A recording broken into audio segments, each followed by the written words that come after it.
مذاق ایک دوسرے کا نہ اڑانا، مذاق مسخری نہ کرنا، کسی کو اذیت نہ پہنچانا، قرآن اس کے بارے میں کیا فرماتا ہے؟ یا ایھا الذین آمنوا لا یسخر قوم من قوم عسى ان یکونوا خیرا منہم ولا نساء من نساء عسى ان یکن خیرا منہن ولا تلمزوا انفسکم ولا تنابزوا بالالقاب بئس الاسم الفسوق بعد الایمان ومن لم یتب فاولئک هم الظالمون۔ ترجمہ: اے ایمان والو، مرد دوسرے مردوں پر نہ ہنسیں، ہو سکتا ہے کہ وہ ان ہنسنے والوں سے بہتر ہوں، اور نہ عورتیں دوسری عورتوں پر ہنسیں، ہو سکتا ہے وہ ان ہنسنے والیوں سے بہتر ہوں، اور آپس میں کسی کو طعنہ نہ دو، اور ایک دوسرے کے برے نام نہ رکھو۔ مسلمان ہونے کے بعد فاسق کہلانا کیا ہی برا نام ہے،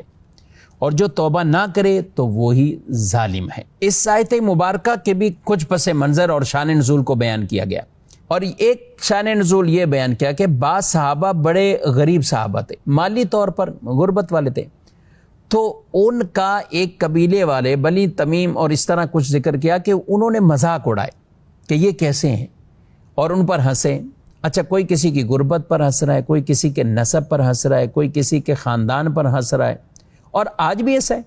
قوموں کے مذاق اڑائے جاتے ہیں۔ بعض قومیں مشہور ہو جاتی ہیں کہ جن کے نام پر لطائف بیان کیے جاتے ہیں، لطیفے سنائے جاتے ہیں، اور گویا کہ لوگوں کو شو کیا جاتا ہے کہ وہ معاذ اللہ کوئی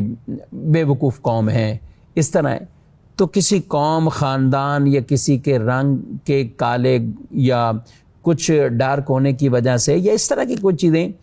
ان پر لوگوں کے مذاق اڑانا، دین اس کی بالکل بھی اجازت نہیں دیتا، اور اللہ پاک نے یہ واضح فرما دیا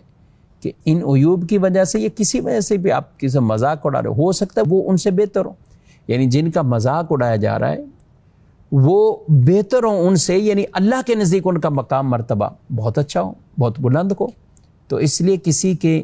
ان معاملات کی وجہ سے کسی پر نہ کوئی ہنسے، نہ کوئی ان کا مذاق اڑائے۔ اب اس ضمن میں ایک حدیث پاک ہے، رسول اللہ صلی اللہ علیہ وسلم نے فرمایا کتنے ہی لوگ ایسے ہیں جن کے بال بکھرے ہوئے اور غبار آلود ہوتے ہیں، بظاہر بال بکھرے ہوئے غبار آلود ہیں، ان کے پاس 2 پرانی چادریں ہوتی ہیں، انہیں کوئی پناہ نہیں دیتا، لیکن اللہ کی بارگاہ میں ان کا رتبہ مقام مرتبہ کیا ہے؟ فرمایا اگر وہ اللہ پر قسم کھا لیں تو اللہ تعالیٰ ان کی قسم کو سچا کر دیتا ہے، یعنی وہ کام ایسا ہی فرما دیتا ہے اگر وہ اللہ پر قسم کھا دے۔ اور مذاق اڑانے والے ذرا یہ روایت بھی سنیں، ارشاد فرمایا قیامت کے دن لوگوں کا مذاق اڑانے والے ان کے ساتھ کیا ہوگا کہ جنت کا ایک دروازہ کھولا جائے گا اور کہا جائے گا آؤ آؤ جنت میں، تو وہ بہت ہی بے چینی اور غم میں ڈوبا ہوا اس دروازے کے سامنے آئے گا، مگر جیسے ہی آئے گا تو دروازہ بند ہو جائے گا،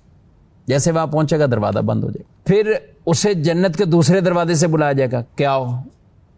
وہ ایسے ہی پھر جائے گا، پھر بند ہو جائے گا، پھر تیسرے سے،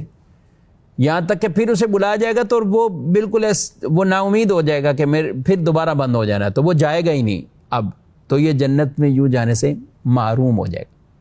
یہ وہ ہیں بد نصیب کے جو لوگوں کے مذاق اڑاتے ہیں۔ اللہ عافیت سلامتی عطا فرمائے اور مسلمانوں کو عقل سلیم عطا فرمائے کہ ایک دوسرے کے تقدس، احترام، عزت کا خیال کریں، نہ کہ ان کو ایذا پہنچائے، انہیں تکلیف۔